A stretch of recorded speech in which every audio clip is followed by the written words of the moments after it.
moment come when I shall lay my armor by and dwell in peace at home. We'll work till Jesus comes. We'll work till Jesus comes. We'll work till Jesus comes, and then we're gathered home. No friends will join on earth, I know, no peaceful sheltering down. This world's a wilderness of woe. This world is not my home. We'll work till Jesus comes. We'll work till Jesus comes. We'll work till Jesus comes, and we'll be gathered home. To Jesus Christ I fled for rest. He bid me cease to roam, and lean for succor on His breast till He conduct me home. So we'll work till Jesus comes. We'll work till Jesus comes. We'll work till Jesus comes, and we'll be gathered home. I saw that once my Savior's side, no more my steps shall roll.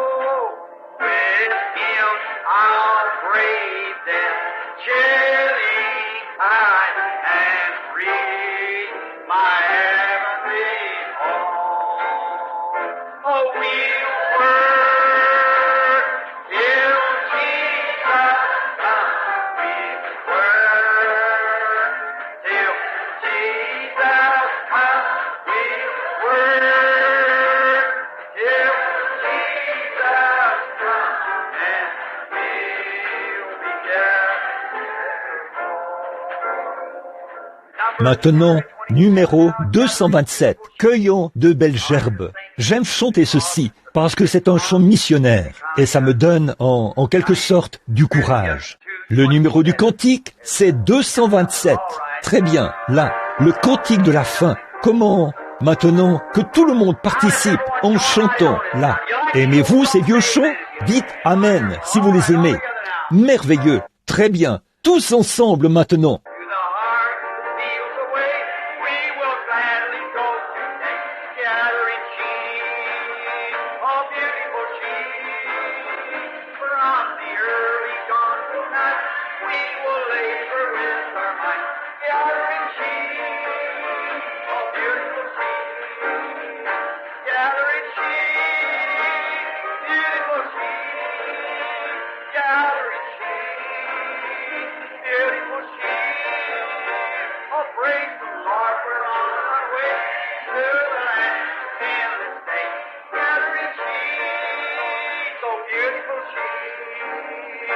On the mountain hill or plain, we will harvest in the grain. Gathering sheep, beautiful sheep. Yes, we'll labor far and near, never fall for never fear. Gathering sheep, oh beautiful sheep. Tout le monde maintenant, allons. Gathering sheep, oh beautiful sheep. Gathering sheep, golden sheep, beautiful golden sheep. Praise the Lord, we're on our way to the land of endless day. Gathering sheep, beautiful sheep.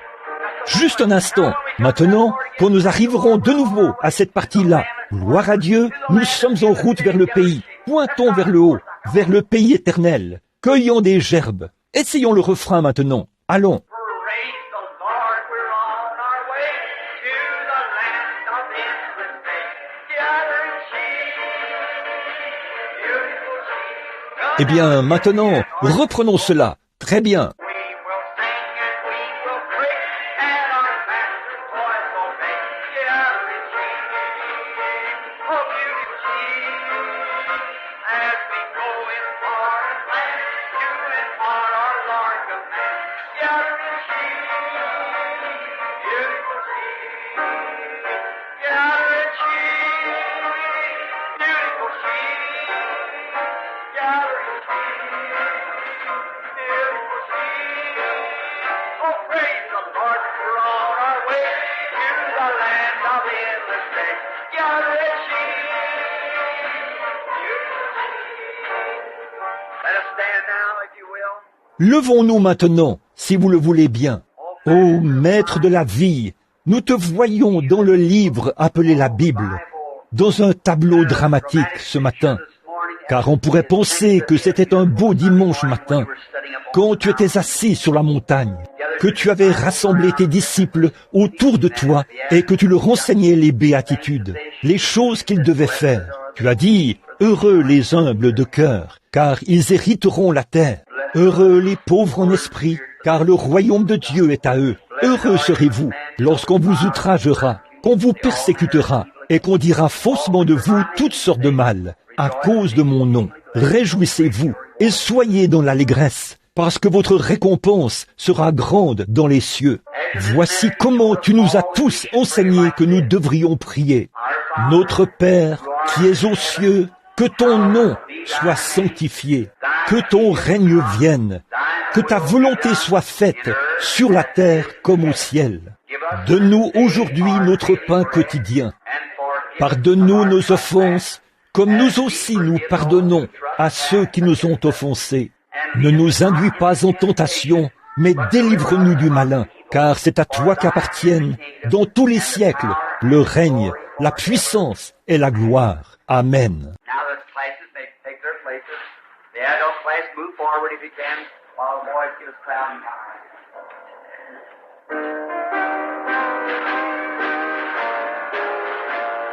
Maintenant, on peut se rendre dans les classes. La classe des adultes, avancez-vous si vous le pouvez, pendant que les frères nous jouent le nuage et le feu. Maintenant, il y a des sièges vides à l'avant, si certains d'entre vous sont complètement à l'arrière. Je sais que notre tabernacle n'est pas... L'acoustique ici n'est pas très bonne, parce qu'il y a un écho entre chacun de ces piliers là et des madriers qui sont bas. Il y a de l'écho. Si vous voulez vous approcher un peu plus, il y a quelques sièges. Soyez à l'aise de vous approcher. Pendant que nous faisons ceci, si vous le désirez. Prenons maintenant Genèse, chapitre 22, et prenons aussi Romains, chapitre 4, pour un court message ce matin, avant le service de guérison, dans le cadre de notre enseignement de l'école du dimanche. Genèse 22. Quelqu'un a-t-il besoin d'une Bible? Avez-vous oublié la vôtre? Si oui, levez simplement la main, si vous en voulez une pour suivre l'étude. Nous en avons un certain nombre ici. Nous serions heureux d'avoir l'un des huissiers vous la porter directement si vous en voulez une. J'ai vu des mains levées. Frère Roy, frère, voudriez-vous venir un instant et les distribuer là-bas, à l'arrière?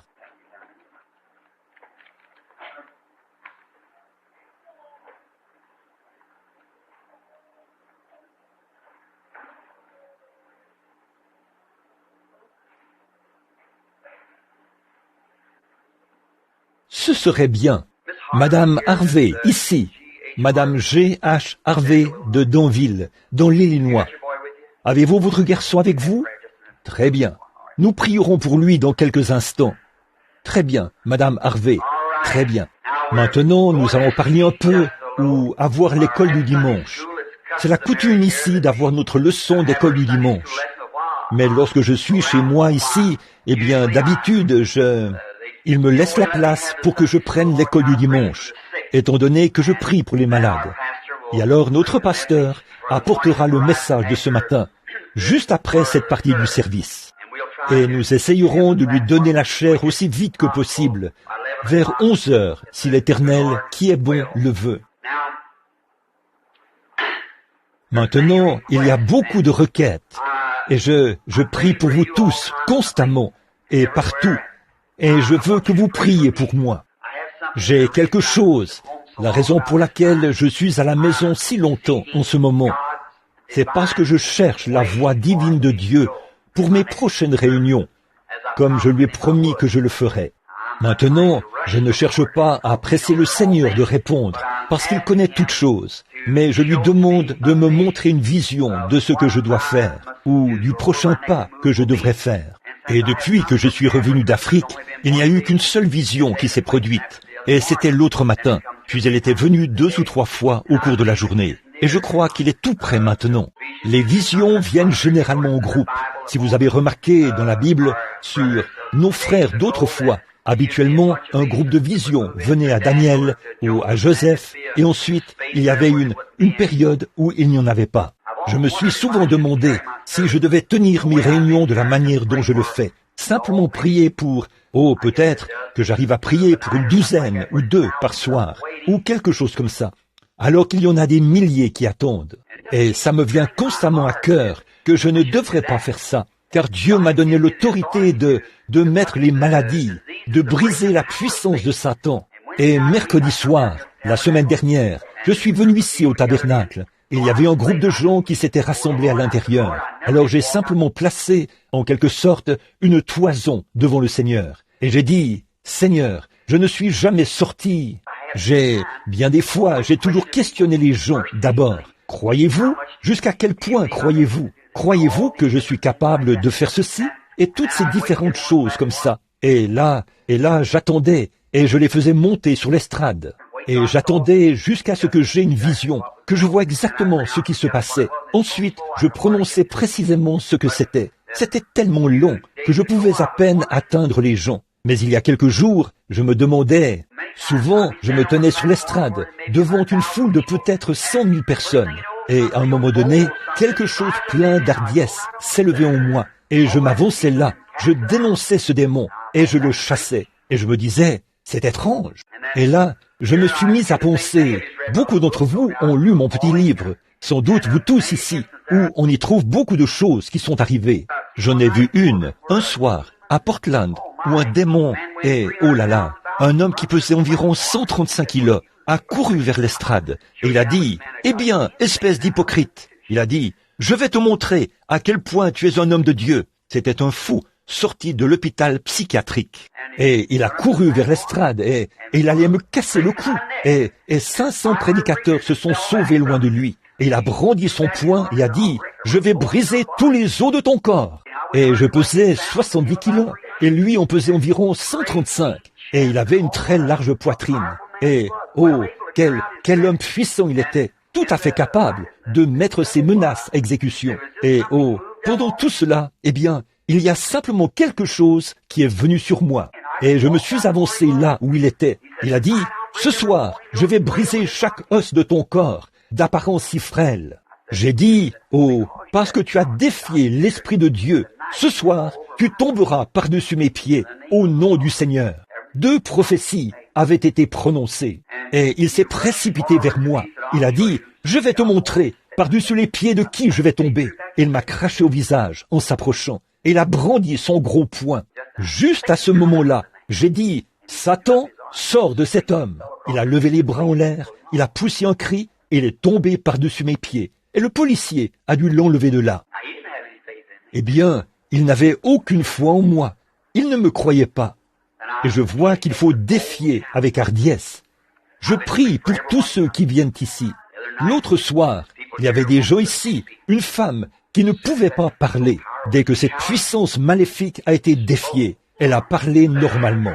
Et il y avait ici une dame qui avait un goitre très gros à la gorge. Je me suis approché d'elle et j'ai dit, Satan, j'ai l'autorité de briser ta puissance. Il faut que tu la quittes. J'ai dit, il est parti. J'ai dit, croyez-vous cela? Elle a dit, oui.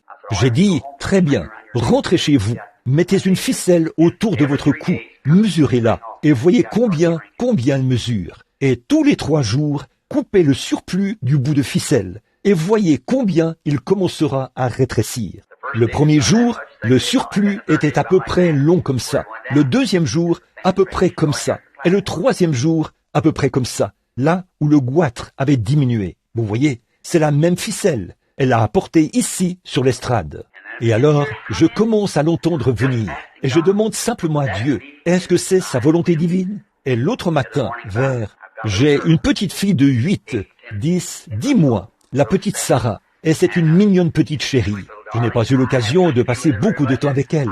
Et je l'ai gâtée, je l'admets. Je la tiens dans mes bras tout le temps. Vous le feriez aussi, si vous n'aviez pas plus l'occasion de voir ce petit bout d'amour que moi j'ai l'occasion de la voir. Vous savez, seulement de temps en temps, quand je suis à la maison. Alors je pense que je l'ai beaucoup gâtée. Elle est en train de faire ses dons et elle est tombée très malade. Elle devait aussi avoir la dysenterie. Ça circule. Je suppose que certaines de vos familles l'ont aussi, vraiment malade. Vomissements et dysenterie. Et alors, elle pleurait. Sa mère était tellement fatiguée qu'elle ne s'est même pas réveillée. Moi non plus. Je dormais dans la pièce à côté de la sienne et je me suis réveillé. Sa mère et elle étaient là. Et la petite fille et moi dormions dans l'autre pièce, la petite Rebecca. Et Billy Paul était chez sa grand-mère cette nuit-là. Alors je me suis réveillé. J'ai dit, qu'est-ce qui m'a réveillé comme ça? J'ai entendu sa voix dire, va vers ton bébé et donne-lui à boire.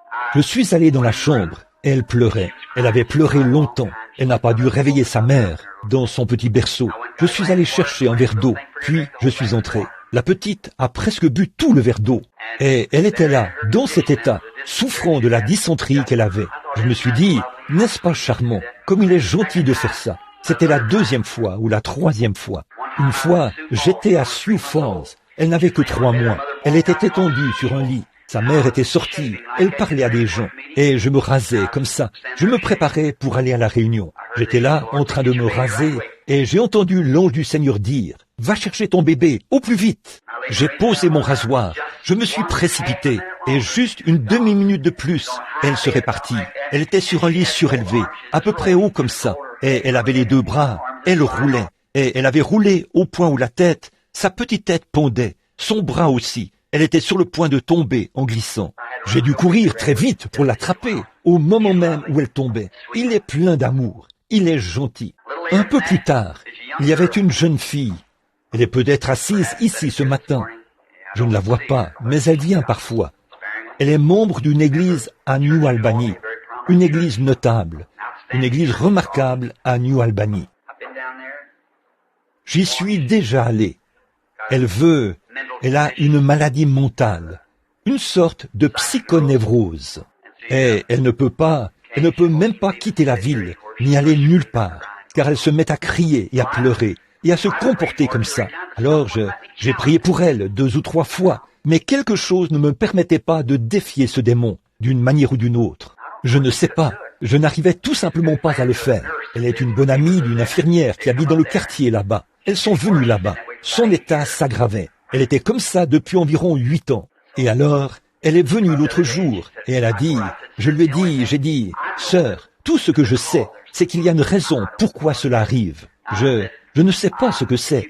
J'ai dit, si vous pouviez venir. Elle a dit, mon pasteur a prié pour moi. Et elle a dit, mon pasteur m'a envoyé ici. Il a dit, va voir frère Billy, et vois ce qu'il dira. Bon, j'ai dit, eh bien, je ne sais pas, sœur. Et je dis, je suis exactement comme votre pasteur. J'ai dit, avez-vous confessé tous vos péchés?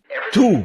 Elle est une enseignante de l'école du dimanche. Elle a une très bonne classe. Elle fait du bon travail. Mais cela pesait sur elle. Eh bien, je ne savais pas quoi faire. Vous vous imaginez un peu comment je me sentais. Je ne savais vraiment pas quoi faire. Nous l'avons emmenée dans la pièce. J'ai dit, très bien, venez. Quand les gens viennent, nous arrêtons tout. Je l'ai emmenée dans une pièce. Je me suis assis et je me suis mis à parler des généalogies et du commencement, de l'origine du temps et tout, et je l'observais. C'était ce même matin. Dieu est toujours là, au moment crucial, vous savez. Et au bout d'un moment, j'ai regardé dehors. Une vision est apparue. J'ai vu une automobile qui roulait à toute allure. J'ai dit, votre état a quelque chose à voir avec une automobile. Elle a dit, non, je n'ai jamais eu d'accident.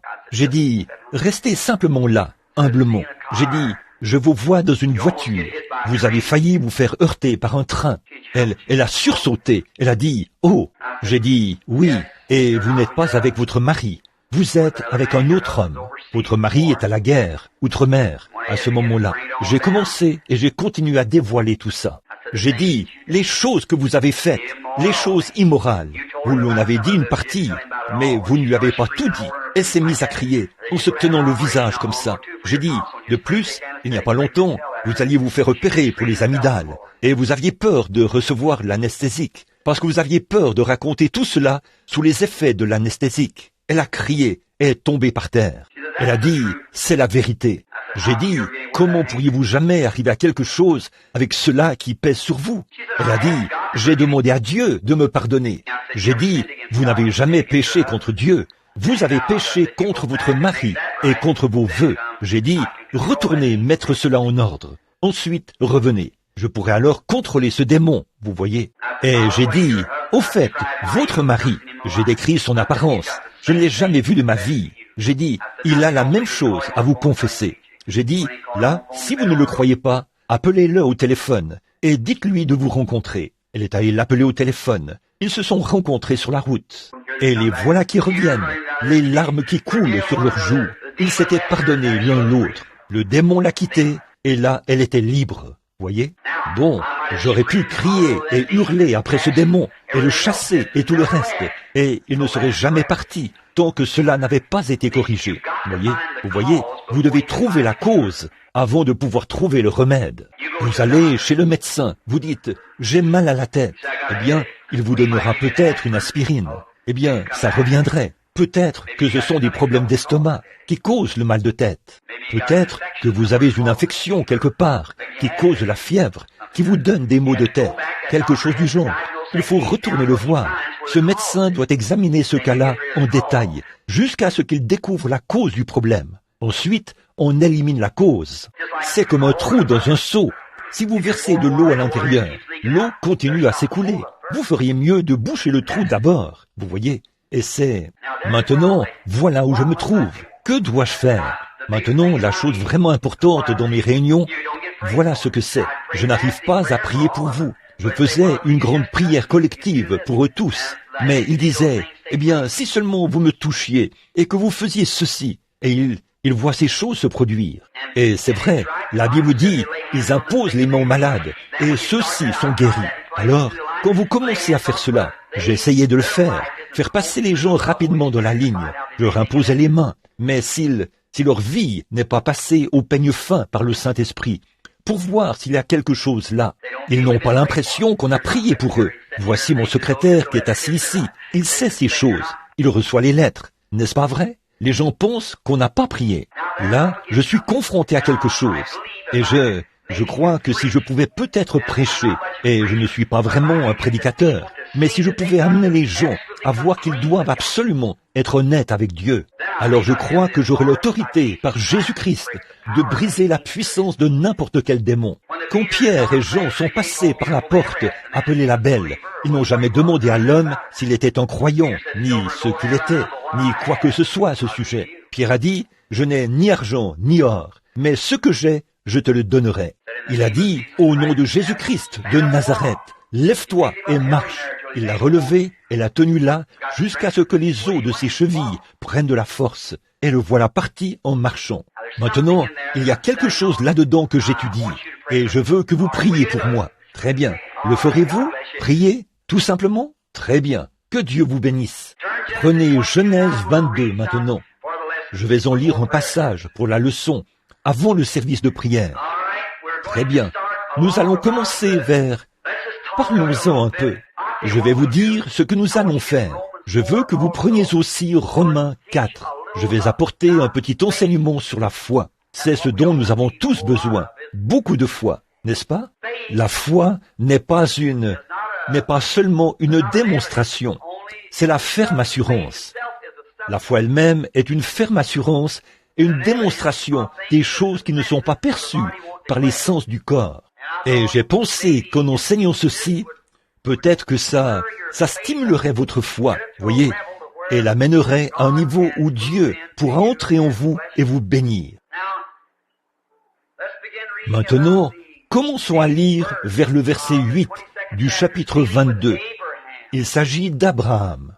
Il s'est d'abord appelé Abraham, et ensuite il a reçu son nom de sacrificateur, ou son nom de père, c'est-à-dire qu'il était Abraham, ce qui signifie le père de nations. Maintenant, écoutez. Abraham prit le bois de l'Holocauste et le chargea sur son fils Isaac, et porta dans sa main le feu et le couteau, et ils marchèrent tous deux ensemble. Quelle scène dramatique ici, il y a bien longtemps, 1872 ans avant la venue du Seigneur. Dieu préfigurait quelque chose là. Il parlait, il se préparait à faire une parabole. Et lui, Abraham, était un vieillard de 90 ans. Et Sarah, ou Abraham en avait 100, et Sarah en avait 90. C'est-à-dire environ 40 ans après la ménopause. Donc la vie en elle était morte, et la vie en Abraham était morte. C'était un vieil homme à cet âge-là. Et Dieu lui est apparu quand il avait 99 ans. Il a dit, « Abraham, marche devant ma face et sois intègre. » Réfléchissez-y, à l'âge de 100 ans. Et il lui a dit ce qui allait arriver. Il a dit, « Toutes les nations seront bénies en toi, parce que je vais te donner un fils par Sarah. » Maintenant, pensez-y, 100 ans. Et la Bible dit qu'Abraham, vous savez, qu'il a offert son sacrifice, et on a gardé les oiseaux à l'écart jusqu'à ce que le soleil se couche, et comment les ténèbres sont venues, et que l'Esprit de Dieu est descendu et lui a parlé. Et Abraham a cru Dieu. Maintenant, je veux traiter de ce sujet. Croire Dieu ou le prendre au mot.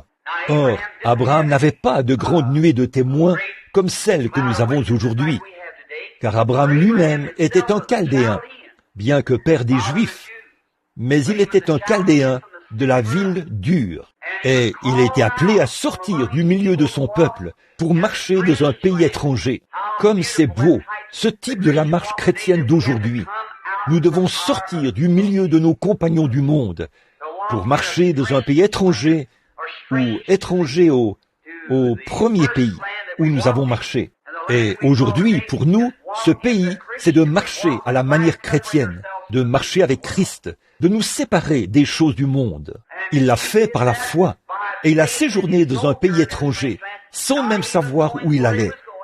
Tout ce que Dieu a dit, c'était « Sors, Abraham, et va dans un pays ».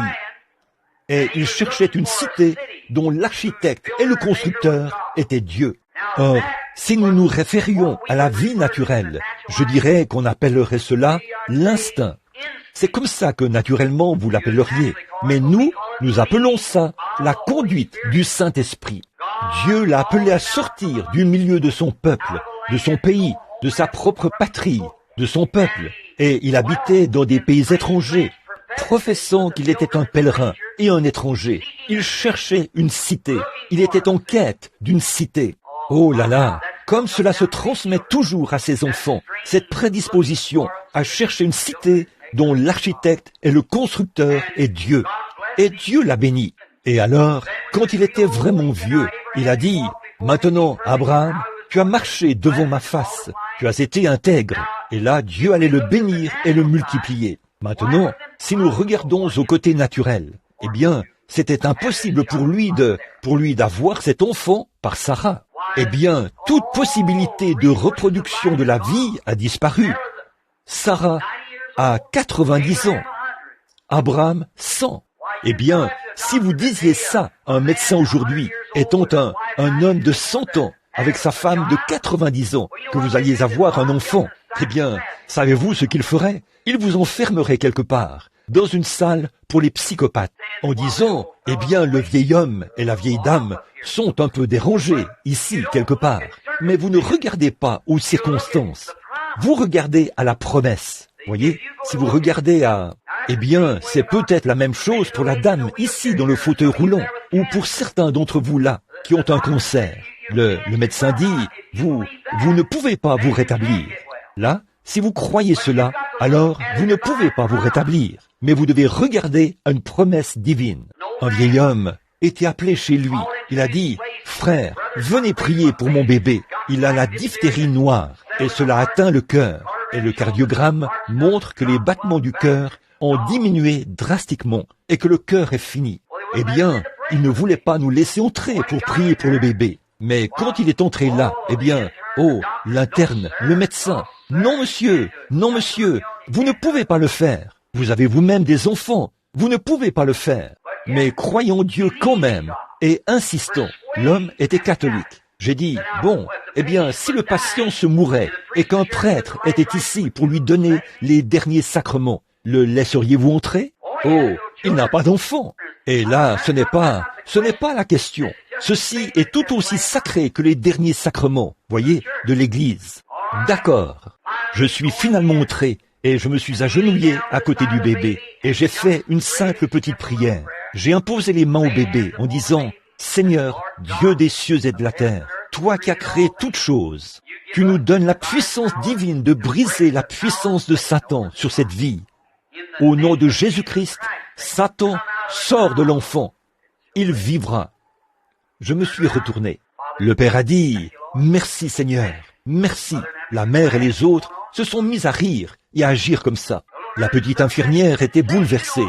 Elle a dit, « Dites donc, vous savez que... » Elle a dit, « Il n'y a pas de mal à avoir la foi, mais ce bébé est en train de mourir. » Elle a dit, « Comment pouvez-vous agir d'une manière si insouciante à ce sujet ?» Eh bien, a-t-elle dit, « Vous avez mal compris le médecin. » Elle a dit, « Le médecin a dit que le bébé se mourait. Il est inconscient depuis plus d'une journée maintenant. » Elle a dit, « Vous avez mal compris le médecin. » Le vieux patriarche a dit, « Non, je n'ai pas mal compris le médecin. » Il a dit, « J'ai entendu ce qu'il a dit. Il a dit, le bébé est en train de mourir. » Elle a dit, « Eh bien, mais voyez-vous, quand ce cardiogramme montre que le cœur est dans cet état-là, a-t-elle dit, on n'a jamais vu dans toute l'histoire que le cœur se remette. » Elle a dit, « Il n'y a pas de mal à avoir la foi, mais, a-t-elle dit, ce n'est pas possible. La foi ne peut rien faire maintenant. » Voyez, le vieil homme, le doigt bien droit, a regardé l'infirmière et a dit, « Madame, vous regardez à ce tableau. Je regarde à une promesse divine. » Le garçon est même marié aujourd'hui. Très bien. Il est resté étendu là, comme ça, pendant environ 24 heures. Et tout d'un coup, les battements de ce cœur ont commencé à augmenter. Voilà, c'est parti. Voyez? Quand une promesse divine est faite, Dieu est lié par un serment et il est dans l'obligation de se charger de ses promesses, quelles qu'elles soient. Et le Dieu ne vaut pas plus que ce que vaut sa parole. Si cette parole n'est pas efficace, alors Dieu n'est pas efficace. Ça, c'est Dieu. Le croyez-vous? C'est Dieu. La Bible dit, au commencement était la parole, et la parole était avec Dieu, et la parole était Dieu. Je ne vaux pas plus que ma parole, et vous ne valez pas plus que votre parole. Si j'avais une poignée de blé ici dans ma main, et que je la posais sur ce bureau, ce ne serait jamais rien d'autre que du blé posé là. Mais semez ce blé en terre, et il produira peut-être un boisseau de blé. Voyez, mais le germe de vie, c'est dans le blé. Mais le blé doit tomber en terre et mourir, a dit Jésus, ou Paul, je crois, qu'il a dit. Si le grain de blé qui est tombé en terre ne meurt, il reste seul. Voyez? Et ceci, c'est Dieu, sa parole. Et quand cette parole s'ancre profondément dans le cœur, oh, si seulement je pouvais vous faire voir ça, quand cette parole s'ancrera là, elle produira exactement ce qu'elle a dit. Cela fera exactement, c'est Dieu, il le faut. Mais si vous dites simplement, eh bien, je sais que la parole est là, oui, c'est vrai, on vous impose simplement les mains, oui, elle restera dormante. C'est vrai, elle ne produira rien, parce que, oh, je lis la Bible. Mais quand vous pourrez ancrer cela, et dire, oui Seigneur, c'est pour moi. Là, il se passera quelque chose. Il le faut. D'ici à ce que ça arrive, ce n'est qu'une parole écrite. C'est vrai. Mais une fois que c'est ancré. Or, Abraham, il n'a pas regardé à son corps. Il a dit, Très bien, Seigneur, nous aurons le bébé. Nous pourrions continuer pendant des heures là-dessus, mais nous ne voulons pas prendre trop de temps. Maintenant, il arrive au moment où le petit Isaac est né. Et voici Abraham qui sort, après avoir reçu son fils. Et probablement que Abraham avait probablement 120 ans, peut-être, à ce moment-là. 115, 120 ans. Le petit Isaac avait probablement 15 ou 18 ans. Et Dieu a dit, « Maintenant, Abraham, a-t-il dit, je veux que tu amènes ce garçon là-haut sur la montagne et que tu l'offres en sacrifice. » Eh bien, après qu'il l'avait reçu, qu'il lui avait été promis être père de nation, et voici que maintenant, la seule postérité qu'il avait, il a dit, « Amène-le et détruis-le. » Vérifiez bien. Oh là là, voyez, là, je sais que tu étais vieux, et tu m'as cru, et je t'ai donné ce garçon. Et maintenant, tu as compris, là, que la promesse va s'accomplir, parce que tu as ce garçon. Mais maintenant, je veux que tu prennes ce garçon et que tu le tues. Eh bien, là, qu'en est-il si Abraham avait dit, « Alors, Seigneur, écoute, je veux te demander quelque chose. Moi, ici, qui ai environ 120 ans, et j'ai reçu ce garçon, et la pauvre Sarah a de la peine à se déplacer, tellement elle est vieille, et elle est toute ridée, et presque à la fin de sa vie. Et me voici, un vieil homme, je dois m'appuyer sur un bâton, et je marche comme ceci. Il arrivait à peine à marcher, peut-être, et je suis si vieux, et ce garçon est un jeune homme, ici. Je vois ce que tu as fait, mais quoi? Tu veux dire que je le tue? D'abord, ça va me déchirer le cœur. Et alors, comment vais-je être un père de nation? Et toi, tu vas le tuer? Mais Abraham n'a pas douté. Il a dit, oui Seigneur. Il emmène le garçon. Les voilà partis. Il ne savait pas comment. Ce n'était pas son affaire de remettre cela en question. Il a obéi. La dame, ici, pourrait dire, comment vais-je marcher? Peut-être que vous êtes infirme depuis longtemps, je ne sais pas. Peut-être que quelqu'un d'autre dirait, eh bien, le médecin m'a dit que je ne pourrais pas vivre. Frère Branham, je vais mourir. Ce n'est pas de ça que nous parlons. Ça, c'est la chose naturelle. Vous voyez, si vous regardez à ces choses, vous ne vivrez jamais. Mais vous devez regarder à une promesse que Dieu a faite. Et la promesse, c'est ceci. Vous voyez, l'intérieur de vous. L'extérieur, c'est le péché. Le saviez-vous? Savez-vous que votre corps est péché? C'est pourquoi, n'essayez pas de perfectionner ce corps-là. C'est le péché. Le saviez-vous? Il est né dans le péché, enfanté dans l'iniquité, venu au monde en disant des mensonges. Et c'est la même chose pour cette âme, jusqu'à ce que l'âme meure, et qu'ensuite elle naisse de nouveau de Dieu. Alors cette âme ne peut pas mourir. L'âme qui pêche mourra, mais celui qui croit en moi a la vie éternelle. Alors, il y a une vie immortelle qui vit dans ce corps. Or, c'est comme une fontaine qui coule du ciel, comme un noyau à l'intérieur d'un homme. Or ça, c'est la partie qui est sainte, celle qui fait fonctionner ce corps. Mais avant que ce corps puisse devenir parfait, l'Esprit l'amènera à se soumettre à Dieu.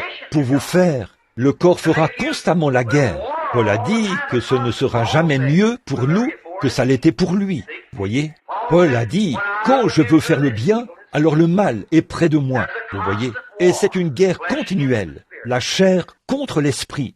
Et là, si vous regardez à la chair, le médecin a dit, et je crois, voyez ça, comme c'est un péché, alors vous ne pouvez pas servir Dieu. Vous devez mettre vos sens de côté. Dieu ne vous a jamais donné ses sens pour que vous vous en serviez, pour mettre votre confiance en lui. Dieu vous a donné son esprit pour pouvoir mettre votre confiance en vous, pour pouvoir mettre votre confiance en lui. Vos sens ne servent qu'à établir un contact, la vue, le goût, le toucher, l'odorat et l'ouïe. Mais pour vous, vous-même, c'est cet esprit qui vit en vous, et quand cela est régénéré, et que le vieil homme est mort, puis que le nouvel homme est né de nouveau. Ça, c'est une partie de Dieu. Alors vous devenez un fils de Dieu, un rejeton du Créateur.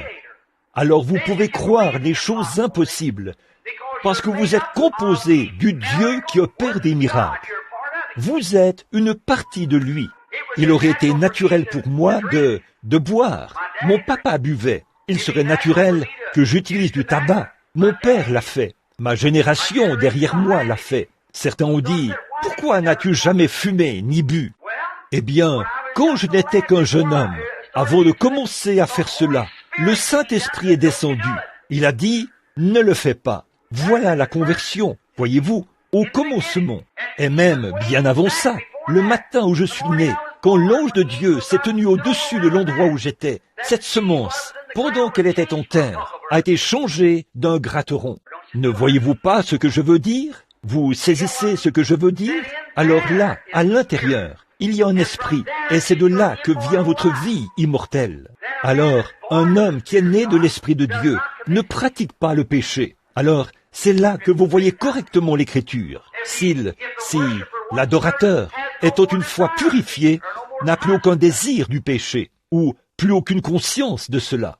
Dans l'Ancien Testament, l'adorateur entrait et offrait son sacrifice, puis repartait avec le même désir de péché. Mais là, voici, saisissez-le. Hébreu dit, quand l'adorateur, dans ce cas-ci, pose ses mains sur la tête du Fils de Dieu, et que ses péchés sont lavés par la puissance sanctifiante de Dieu, il n'y a plus aucun désir en lui du péché.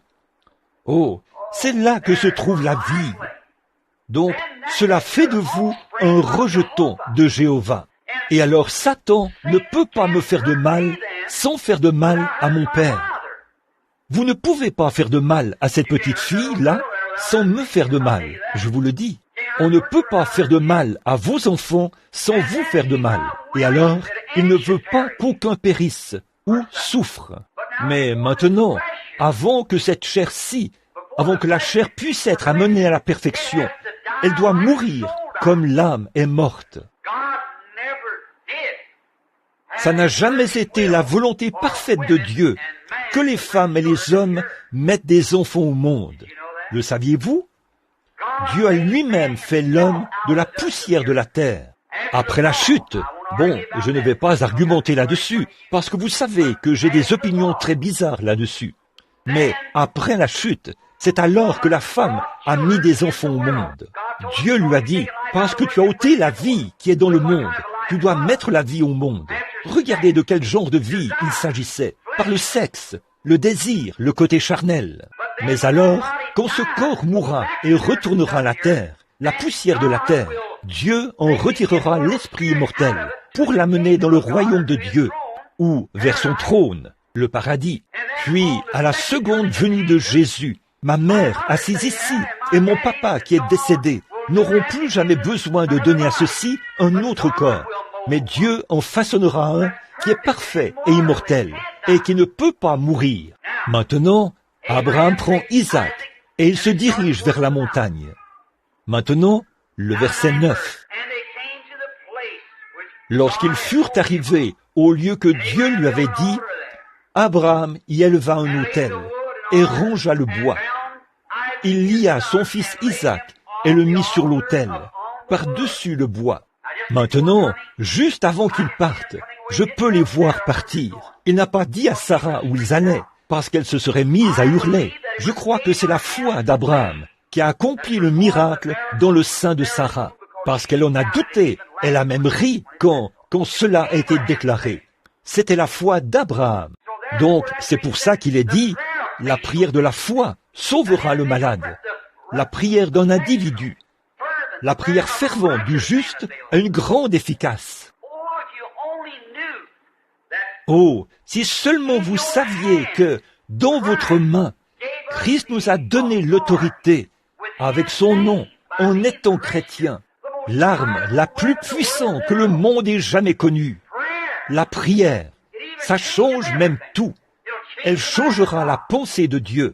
Effectivement, elle l'a fait, après que la mort avait été prononcée sur un homme. Cet homme a prié.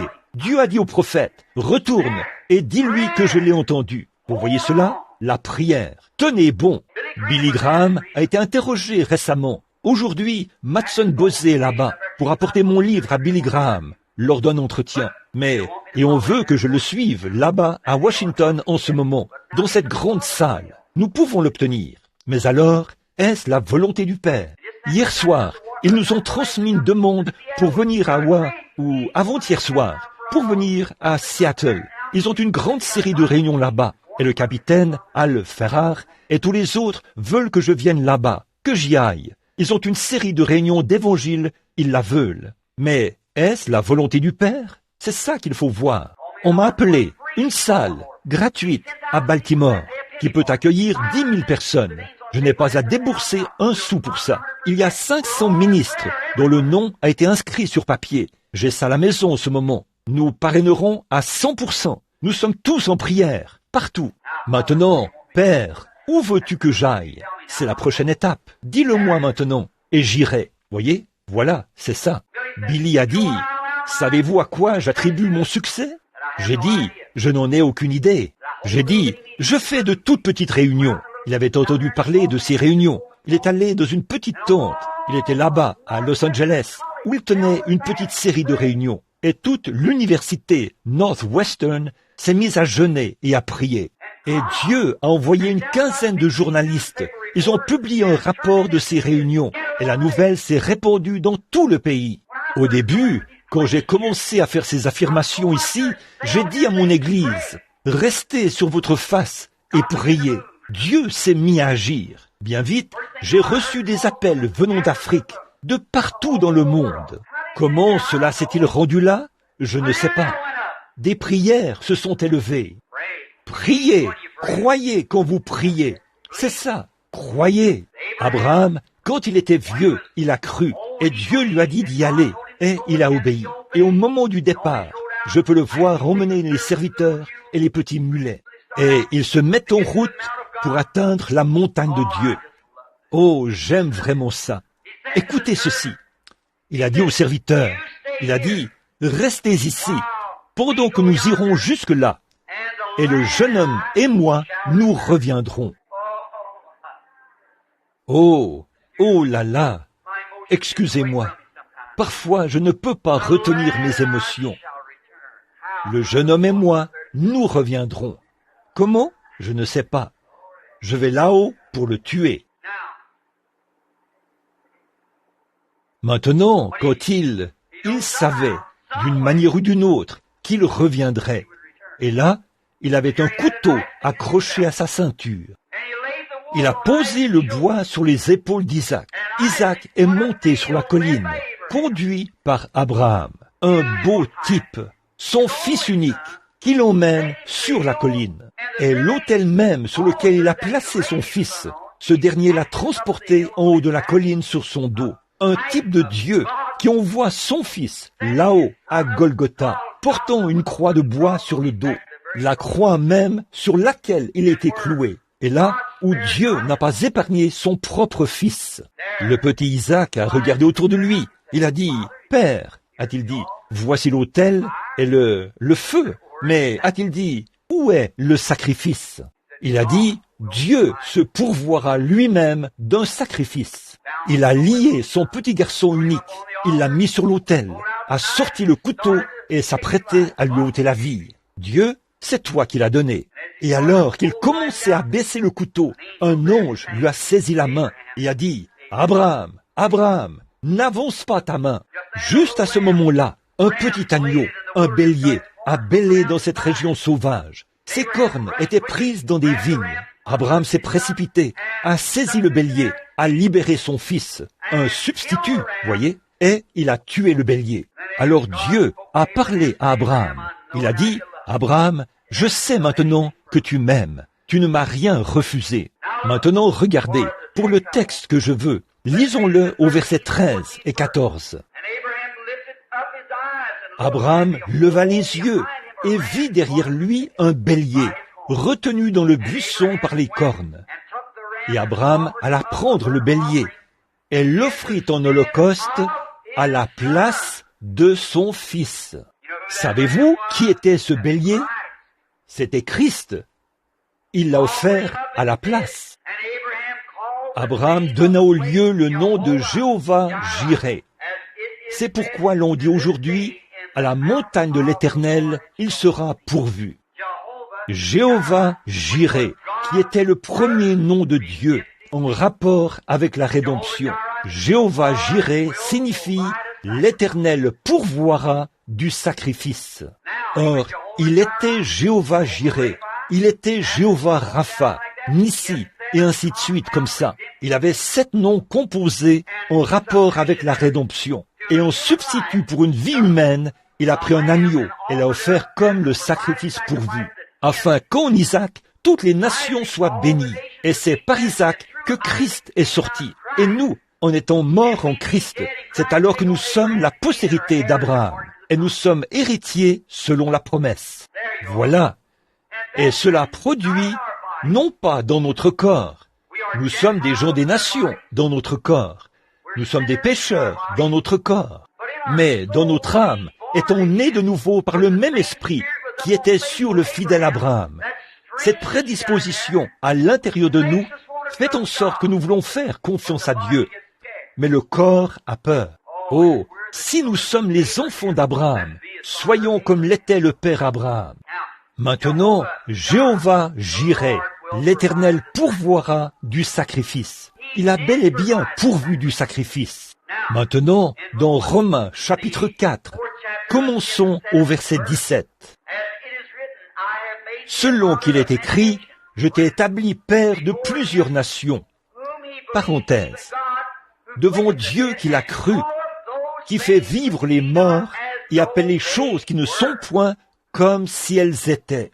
Maintenant, vous voyez, alors nous, en tant que chrétiens, nous ne regardons pas, ne touchons pas, ne voyons pas, ne goûtons pas, ne sentons pas, n'entendons pas quand nous parlons à Dieu.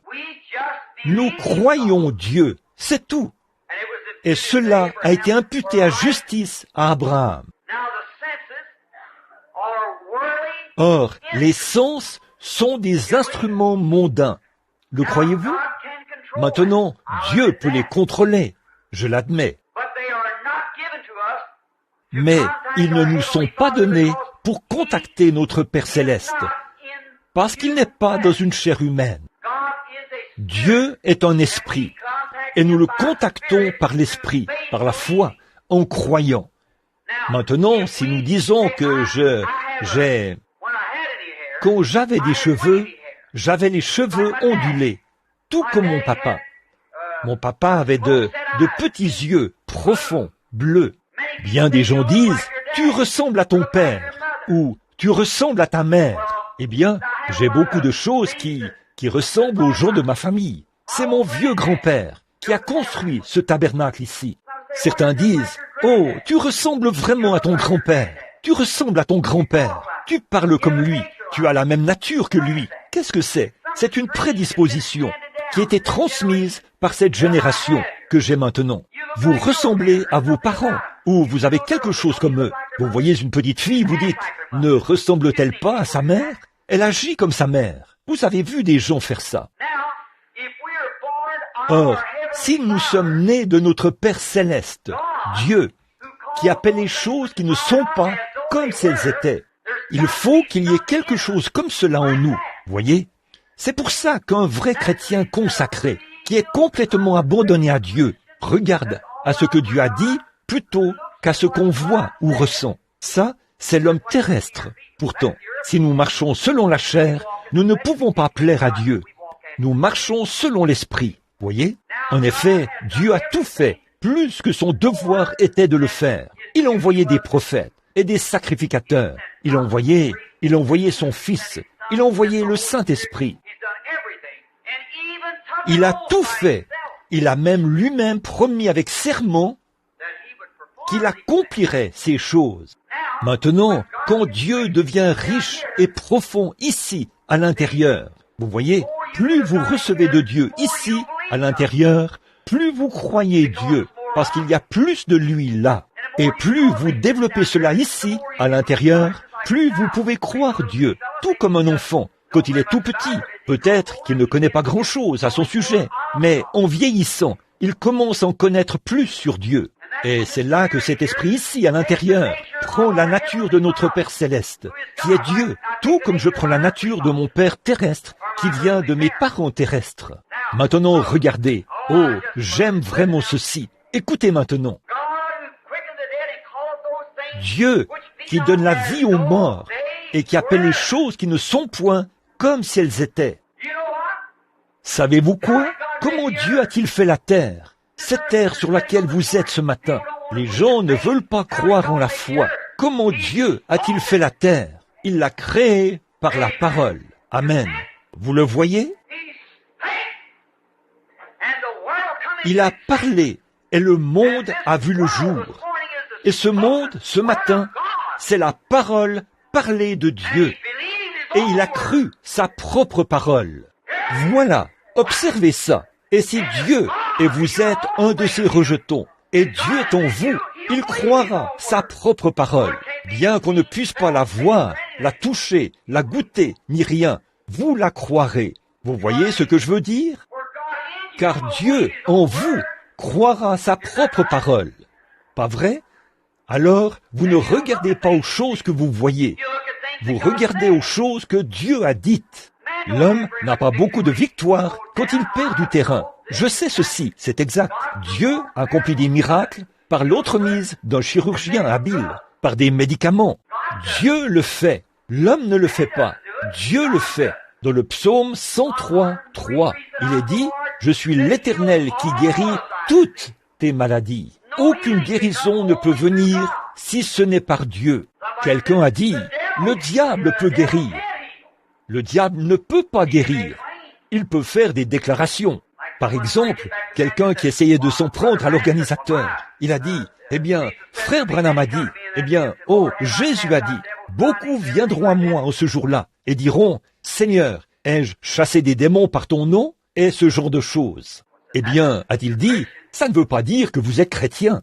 Il faisait allusion à « Voici les signes qui accompagneront ceux qui auront cru. » Le frère a répondu « Attendez une minute là, c'est ainsi avec vous les ecclésiastiques. » A-t-il dit « Vous ne voyez pas le vrai sens de l'écriture. Vous faites toujours erreur dans votre cœur, enseignant comme doctrine la tradition des hommes. » Ils n'ont pas reconnu que celui-là était le Fils de Dieu. Ils ont dit « Il est Belzébul. » Ils n'ont pas vu les Écritures qui indiquent clairement que Jésus est celui-là.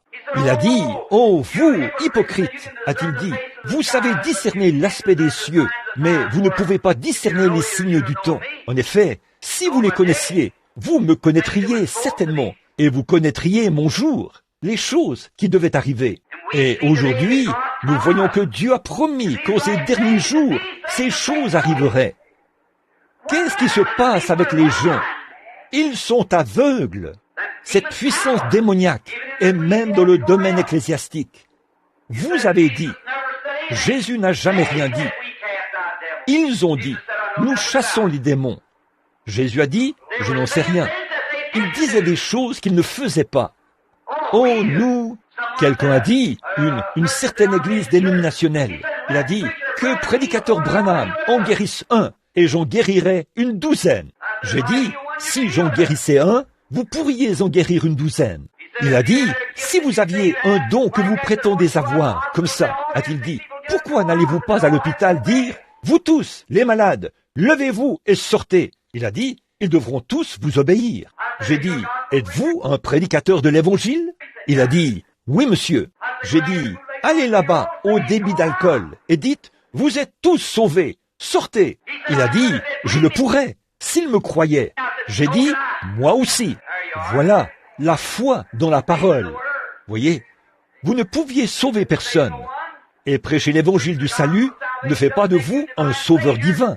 Pas plus que de prêcher la guérison divine ne fait de moi un guérisseur divin. Mais c'est la foi dans la parole parlée de Dieu. Et je sais ceci, certains d'entre nous ont plus de foi que les autres. Et ceux qui ont une foi abondante doivent prier pour les autres. Mais si vous ne menez pas une vie correcte, vous faites mieux de vous abstenir. Le diable se moquera de votre prière. Mais quand vous vivez correctement, que vous agissez correctement, que vous vous conduisez correctement et que vous avez foi en Dieu, Satan tremblera à vos paroles, parce que Dieu a juré qu'il s'acquitterait de cette prière. C'est vrai. Bon, écoutez, Abraham est maintenant un vieil homme. Oh, je vais me dépêcher. Un vieil homme maintenant, très avancé en âge, 100 ans. Dieu lui avait déjà donné ce fils. C'était environ 16 ou 18 ans plus tard. Alors peut-être qu'il avait 118, 120 ans. Il a dit, maintenant, emmène-le là-haut, détruis-le. Et Abraham n'a point douté au sujet de la promesse. Écoutez ceci, il était comme Dieu. Il avait une partie de Dieu en lui. car il croyait. Écoutez, le verset 18. Et qui, contre espérance, crut avec espérance. Il n'y avait même pas d'espérance pour cela. Pourtant, il crut avec espérance, pour devenir père de plusieurs nations, selon ce qui était dit, ainsi sera ta semence. Maintenant, écoutez, le verset 19. Soyez prêts, préparez-vous, observez. Et n'étant pas faible dans la foi, il n'eut pas égard à son propre corps, déjà amorti. Maintenant, si votre père, Abraham, dont vous êtes un enfant par Christ, n'a pas eu égard à son propre corps, déjà amorti, qu'en est-il du vôtre, qui est vivant ce matin? Vous voyez ce que je veux dire? Et c'était avant que Christ vienne. C'était avant qu'une expiation soit faite. C'était avant que la grande nuée de témoins arrive sur la scène. Avant que le Saint-Esprit vienne. Abraham a cru Dieu. Sans faiblir dans la foi, il ne considéra point son corps. Ne considérez pas votre maladie. Considérez ce que Dieu a dit à ce sujet. Si j'avais considéré la mienne, quand les frères Maillot m'ont dit « Tu es fini », j'aurais été fini. Mais je n'ai pas considéré mon corps. Je n'ai pas considéré ma maladie. Je n'ai pas considéré ce qu'ils ont dit. J'ai considéré ce que Dieu a dit. Mais quand j'étais aveugle, que je me promenais ici avec des lunettes, je ne pouvais même pas me faire couper les cheveux. Je levais mes lunettes chez le coiffeur et ma tête se mettait à trembler au point où je devais m'asseoir, le laisser couper les cheveux de quelqu'un d'autre pour un moment, puis je retournais m'asseoir dans le fauteuil du coiffeur et on essayait de couper les miens. Qu'en est-il si j'avais considéré ça? Mais je n'ai pas considéré l'aveuglement de mes yeux quand j'ai appris les choses de Dieu. Quand le médecin m'a dit « Une bouchée de nourriture solide t'ôtera la vie ». Quand je suis arrivé, ma mère est assise là comme témoin. Il me donnait de l'eau d'orge et du jus de pruneau filtré. C'est de cela que je me suis nourri pendant presque un an. Ils ont dit « Eh bien, une bouchée de nourriture solide le tuerait ». J'ai commencé à lire la Bible et j'ai trouvé Dieu dans mon âme. J'ai lu là où il est dit « Tout ce que vous demanderez en priant, croyez que vous l'avez reçu ». On n'a jamais prié une seule fois à notre table. Je me souviens que papa était assis là, dans le coin. J'ai dit « Pouvons-nous prier ?» Maman a regardé là et s'est mise à pleurer. Et papa ne savait pas quoi faire. J'ai dit « Dieu ?» La Bible était posée sur la table. J'ai dit « Si je meurs, je rentre à la maison en te faisant confiance. Ta parole dit cela. Je dois soit considérer ce que le médecin a dit, soit considérer ce que tu as dit. Je suis sa parole depuis un an et je ne vais pas mieux. Je vais de plus en plus mal. Je ne considérerai plus ce qu'il a dit. Je considère ce que tu as dit et j'ai demandé la bénédiction. Nous avions des haricots, du pain de maïs et des oignons. J'en ai pris un plein plat. Je me suis mis à les manger. La première bouchée est entrée dans mon estomac. Ça a failli me tuer. J'ai dû mettre ma main sur ma bouche pour l'empêcher de remonter. Mais ça remontait sans cesse et je le ravalais. Ça remontait, je le ravalais. Mais je n'ai pas considéré mon estomac. J'ai considéré ce que Dieu a dit à ce sujet, pas ce que je ressentais. J'avais des brûlures terribles. Je suis sorti dans la rue et je marchais dans la rue comme ceci, l'eau qui sortait de ma bouche. On m'a dit « Comment vas-tu, Billy ?» J'ai dit « Merveilleusement bien ». Les jours ont passé, les semaines ont passé. Je continuais à marcher. J'étais debout dans un fossé, l'estomac dans cet état, mettant ma main comme ça. Je tassais le sol comme ça, en chantant « Oh, comme j'aime Jésus ». Je déposais cela. J'ajoutais un peu plus de terre en criant « Oh, comme j'aime Jésus ». Je vomissais cette nourriture. Elle remontait. Ma tête tournait tellement que j'arrivais à peine à travailler. On me disait « Comment vas-tu ce matin ? Billy, es-tu malade ?» Je disais « Non, je me sens merveilleusement bien ». Puis, plus tard, quand j'ai témoigné de cela, quelqu'un a dit « Alors, tu as menti ?»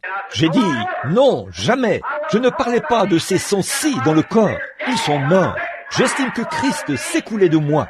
J'ai dit « J'ai accepté ce qu'il a dit et je me suis senti merveilleusement bien à ce sujet. » Voilà.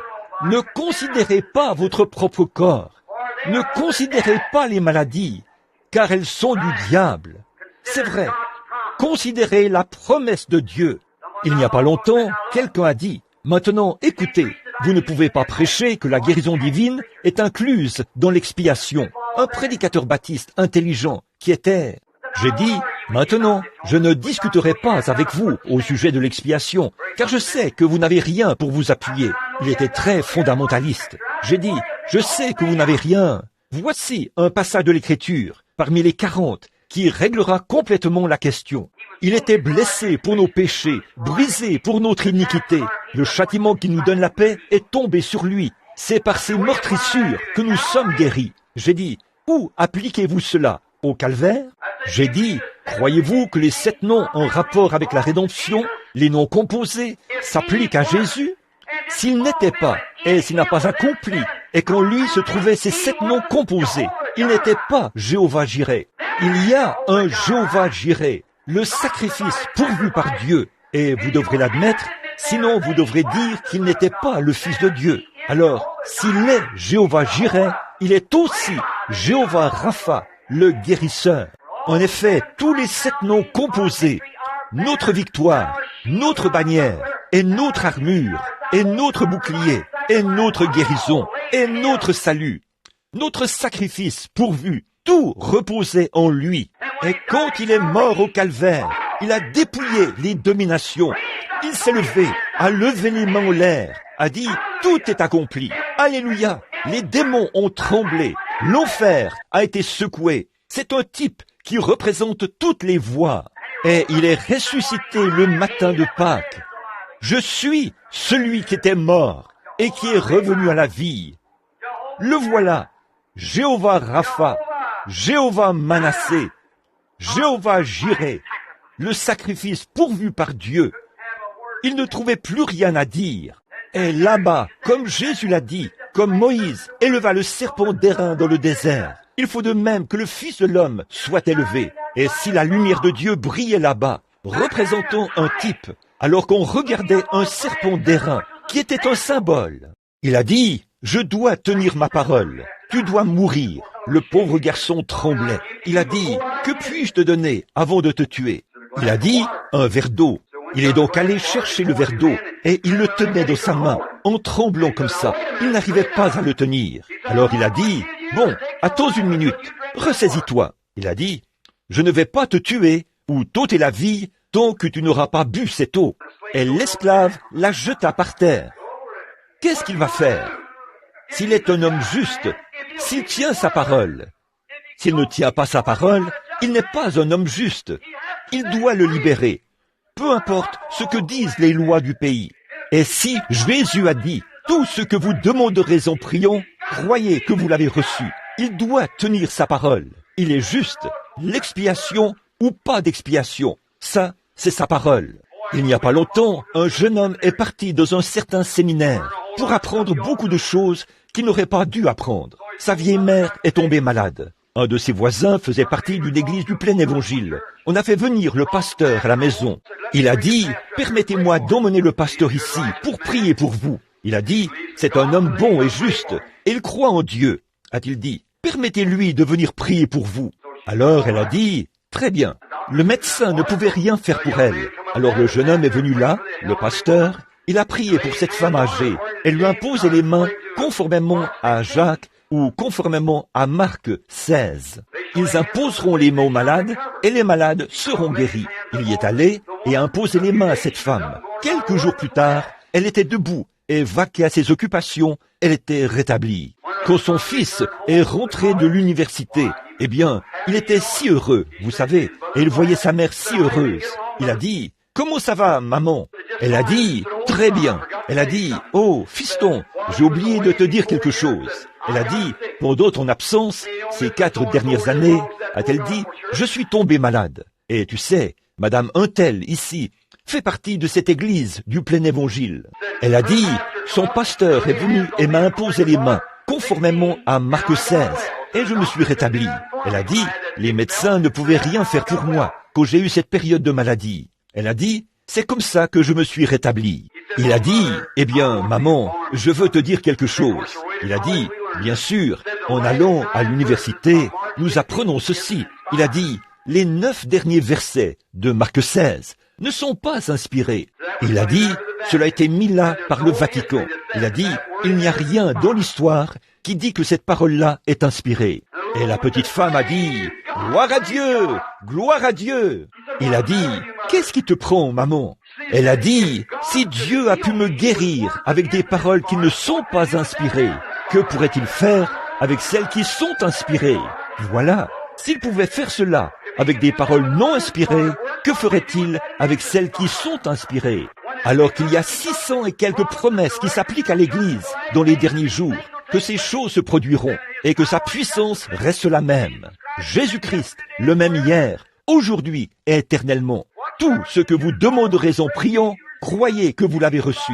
Si vous demeurez en moi et que ma parole demeure en vous, demandez ce que vous voudrez et cela vous sera accordé. Vous ferez, vous aussi, les choses que je fais, de plus grandes, quand je m'en irai à mon Père. Voici, je suis avec vous tous les jours jusqu'à la fin du monde. Là où 2 ou 3 sont assemblés en mon nom et s'accordent pour demander une chose quelconque, elle leur sera accordée. N'y pensez plus, frères, c'est la volonté de Dieu de le faire. Oui, c'est seulement Satan qui vous vole. Croyez-le.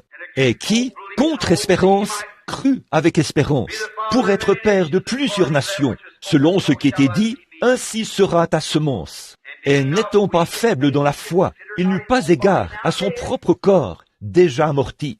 Pas les circonstances, pas ce que quelqu'un d'autre a dit. Qu'en est-il si quelqu'un d'autre meurt, quand vous êtes atteint de la même chose? Ne considérez pas cela. Vous voyez, âgé qu'il était d'environ 100 ans, ni l'état de mort du sein de Sarah. Elle était incluse dans cela. Dieu n'a jamais donné la promesse à Sarah. Il a donné la promesse à Abraham. Mais Sarah était incluse. Il a fait la promesse en Jésus-Christ. Et j'étais inclus en lui. Vous l'étiez aussi. Voyez? Et il ne forma point de doute sur la promesse de Dieu par incrédulité. Mais il fut fortifié dans la foi, donnant gloire à Dieu. Et étant pleinement persuadé que ce qu'il a promis, il est aussi puissant pour l'accomplir. C'est pourquoi aussi cela lui était compté à justice. Or, ce n'est pas pour lui seul qu'il était écrit que cela n'a été compté qu'à lui, mais aussi pour nous, à qui il sera compté, à nous qui croyons en celui qui a ressuscité d'entre les morts, Jésus notre Seigneur, lequel a été livré pour notre faute et a été ressuscité pour notre justification. Oh, frère, c'est juste. Je peux juste frapper le diable en pleine figure avec ça. 365 jours par année. Vous voyez, tu es un menteur. Voilà la parole. Je suis guéri. Si quelqu'un vient vous voir et vous impute une chose, si quelqu'un venait ici et vous donne un remède ou quelque chose du genre, et que cela vous rétablisse, cela ne vous inspire pas. Mais voici ce qu'il en est. Celui qui croit, je suis guéri maintenant. Si Dieu descendait me guérir de façon indéniable, directement par un miracle, ce ne serait pas aussi glorieux que si je pouvais voir la promesse de Dieu et la recevoir dans mon cœur, me tenir là, pouvoir dire, Jésus me guérit en ce moment, car j'ai accepté sa parole. Elle est dans mon cœur. Il intercède pour moi en ce moment auprès du Père. Je me rétablirai. Voilà ce que Dieu aime. Appuyez-vous fermement sur sa parole et dites, elle est vraie. Il me guérit en ce moment, tous les jours. C'était la femme qui avait le goitre. Je peux le voir. Je lui ai simplement donné quelque chose à faire. Alors, n'en voulait pas du tout. Mais elle était heureuse. Elle a dit, oh, regardez, regardez. Et le lendemain, c'était à peu près long comme ça. Puis, le lendemain, à peu près comme ça. Elle a rassemblé tout ça. Elle a dit, ça ne peut pas être faux. Vous voyez, c'est ça. Quand Élie avait fermé les cieux pour qu'il ne pleuve pas pendant 3 ans, Élie a fait cela, qu'il ne pleuve pas pendant 3 ans et 6 mois. Et quand il a mis sa tête entre ses petits genoux maigres, probablement que s'il venait à votre porte ce matin, vous le chasseriez, les cheveux tout ébouriffés, comme je ne sais quoi, un petit morceau de peau de mouton enroulé autour de lui, comme ceci, une cruche d'huile et un bâton, et le voilà qui arrive, ce crâne chauve qui luit. Il se tenait là, il s'est agenouillé, a mis la tête entre ses genoux, et il a prié. Oh Dieu, les ennuis sont maintenant écartés du chemin. Israël s'est repenti. Viens, Seigneur, et envoie-leur la pluie. Comme cette femme, l'autre jour, quand elle a été libérée du péché. J'ai dit, Satan, Tu ne peux pas la retenir. Non, monsieur, c'est ça. Viens, Seigneur. Très bien. Les ennuis ont disparu. Il a prié 6 fois. Il est redescendu. Cela ne l'a pas arrêté. Il a continué à prier. C'est vrai. Puis, au bout d'un moment, Géasi, son serviteur, est monté et a regardé. Et il est revenu. Il a dit, « Oh, je vois un petit nuage de la taille d'une main d'homme. » Eh bien, les cieux, ils n'avaient pas plu depuis 3 ans et 6 mois. Ils étaient des reins. Les reins représentent le jugement divin, l'autel des reins, le jugement contre la nation qui avait oublié Dieu, des cieux, des reins. Je voudrais bien que nous ayons le temps d'aborder ça, mais là, l'incrédulité aurait pris ça et l'aurait rejeté. Eh bien, si c'est tout ce que tu peux m'envoyer, oui. Mais qu'est-ce qu'Élie a vu quand il a vu la toute première roue tourner? Oh là là! Il a dit, « J'entends un bruit qui annonce une abondance de pluie. » Aucun nuage plus gros que ça, comment cela pourrait-il arroser une nation? Eh bien, si le nuage est il fait tellement chaud dans ces cieux que ça se serait vaporisé. La vapeur serait disparue vite comme ça. Mais dès qu'Élie a vu le premier signe, la première toute petite action, il a dit, « J'entends un bruit qui annonce une abondance de pluie. » Alors que ce n'était qu'un nuage gros comme ça. Frère, je crois que, en ce moment même, à cette minute même, que la puissance du Saint-Esprit qui est dans cette pièce pour rafraîchir tous les malades ici, si vous pouvez sentir le nuage de la taille d'une main d'homme, criez et hurlez, j'entends un bruit de parfaite guérison, Dieu doit le faire. N'allez pas rejeter ça et dire, eh bien, je n'ai rien reçu. Alors ces choses mourront, les flots brûlants de l'enfer et le doute feront disparaître ces choses de votre âme. Mais quand vous avez cette petite semence, tenez-vous-en à cela. Ce n'est pas comme le rocher de Gibraltar, c'est comme le rocher des âges. Tenez-vous là, et vous sentirez un bruit qui annonce une abondance de pluie. Vous êtes l'enfant de Dieu. Satan vous a infligé cette affliction. Et vous savez quoi? Christ a déjà guéri chacun de vous. Un pécheur vient à l'autel et dit, « Frère Branham, je veux que vous priez pour moi. Je veux être une bonne personne, mais priez pour moi. » Et il retourne à sa place. Le soir suivant, on dit, « Combien veulent être sauvés? » Le voici qui se lève. « Tu veux être sauvé, jeune homme? »« Oui, monsieur. »« Eh bien, pourquoi n'es-tu pas sauvé? »« Je ne sais pas. » On lui dit, « Tu es simplement... » Le diable retient ce garçon, c'est tout. Il veut faire ce qui est bien, mais il y a un esprit, une puissance qui ne lui permet pas d'être en règle. Alléluia! Voilà, c'est ça. Ce n'est pas étonnant. Dieu ne permettrait jamais à un véritable homme de Dieu de dire qu'il peut guérir quelqu'un. Christ a accompli cela quand il est mort. Je ne pourrais sauver personne, et personne d'autre ne peut sauver qui que ce soit, sauf Dieu. Dieu ne peut pas vous sauver, parce qu'il l'a déjà fait. La seule chose que vous avez à faire, c'est de l'accepter. C'est déjà fait. Je n'ai pas été sauvé il y a 20 ans. J'ai été sauvé il y a 1900 ans. Mais il y a 20 ans, j'ai reçu le salut et je l'ai accepté. Si ce n'était pas le cas, quand j'ai fait mon premier péché, Dieu m'aurait rayé de la face de la terre, parce qu'il a dit qu'il le ferait, et il doit tenir sa promesse. J'ai été guéri il y a 1900 ans, mais je dois l'accepter.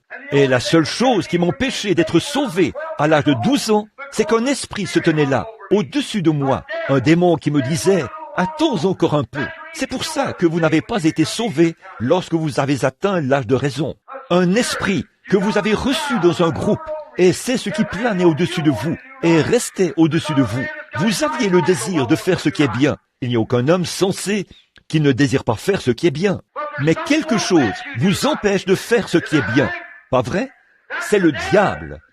Alléluia! Christ a payé le prix de votre guérison et de votre salut. Maintenant, voici ce qu'il en est. Tenez-vous bien. Il a donné à son Église le mandat de chasser ces démons-là. Voilà. En mon nom, ils chasseront les démons. Vous ne guérirez personne, mais vous chasserez le démon des gens pour qu'ils puissent accepter la guérison que j'ai déjà accomplie. C'est vrai. Des prédicateurs se tiennent sur l'estrade et prêchent l'évangile. Les démons sont mis en déroute. L'homme s'avance à l'autel, repris dans sa conscience. Il dit, « Je veux être sauvé ». Il n'a jamais sauvé l'homme. Il a chassé le diable, c'est vrai, et l'homme a été sauvé. Il est venu et il a accepté son salut. C'est la même chose pour la guérison divine. Vous qui êtes malade ici ce matin, qui croyez cela, qui êtes nés de nouveau, et vous êtes des fils et des filles de Dieu, Christ vous a déjà guéri.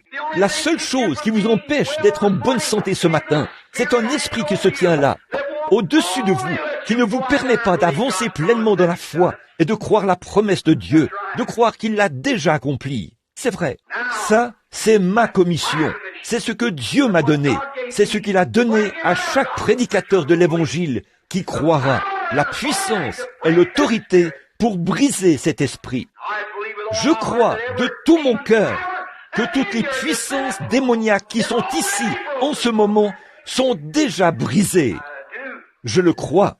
Je crois que chaque personne malade qui est ici en ce moment se sent très différente. Si c'est vrai, levez la main, vous qui étiez malade. Vous voyez ça? Vous, qu'est-ce qui se passe? Ce démon vous a quitté. Il faut qu'il le fasse. La foi vient de ce qu'on entend, et ce qu'on entend vient de la parole.